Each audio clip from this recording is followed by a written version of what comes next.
Both Tottenham and their new manager, André Villas-Boas, had their hopes very much decimated by Chelsea last season. Is there a feeling that both of them have something to prove this time?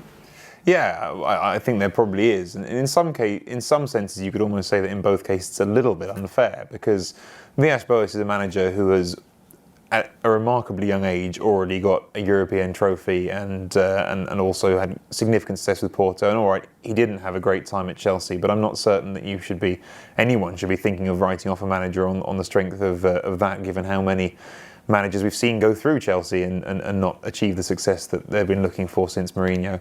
But equally with Tottenham, I think that everyone looks at that and it was an incredible collapse at the end of last season. That period between mid-February and mid-April, where I think they won only once in 9 games, it was a big failure for them, really. When you look at the fact that everyone was talking about them winning the league, they were being discussed as a title challenger at one point. But at the same time, there needs to be some more sense of perspective here and a bit more of a big picture look at this, because Tottenham still finished 4th. They finished ahead of Chelsea in the league, and they finished ahead of Liverpool. They finished ahead of Newcastle, who had a phenomenal season.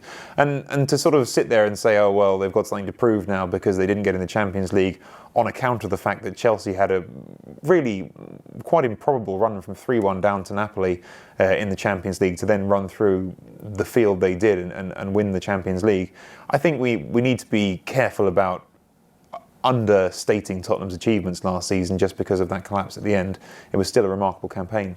If the season seems to hinge on what does or doesn't happen with Modrić, Spurs have still done some good business. They seem to have trying to trim off a few players that are not regulars in the starting 11, and they've brought in already a couple of players that you'd think would be very influential in Sigurdsson and Vertonghen. Yeah, I mean, I think those were both great pieces of business, and they do seem to do a phenomenal job, Tottenham, of selling players at good prices and then bringing players in at also very good prices. And I think the Modrić one is fascinating for that reason. Obviously, Levy is holding out for a very large sum of money, but I don't expect for a second that money is just going into the bank account and going to sit there. I think what you'll be looking at is if that sale comes to pass, and perhaps even if it doesn't, I would be surprised if we don't see a significant addition made by Tottenham this season, not least because at the moment there's a huge gap up front in that Jermaine Defoe really is the only recognised senior top quality striker on the books. There's a clear gap for someone else to be brought in. The Emmanuel Adebayor deal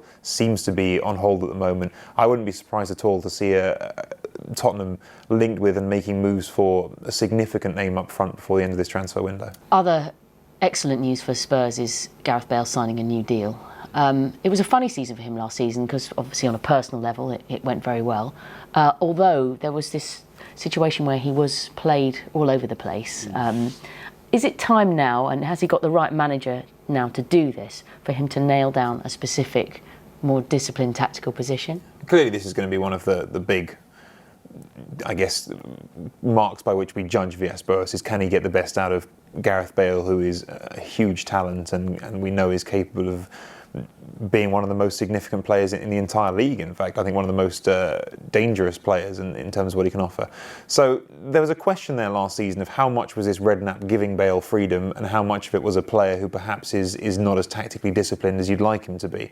And I think that Villas-Boas actually has that with 2 players, because Rafael van der Vaart we know is a player who again can contribute a huge amount going forwards, but isn't always the most reliable in terms of doing the job that the team needs him to do. So that's a big task for Villas-Boas to not only work out how best to use those players, but also does he have the strength to impose himself on this team? And I think he'll find the dressing room much more amenable in that regard than he did at Chelsea. But does he have is he going to be able to impose a vision and also pick the right vision, I guess, for Tottenham?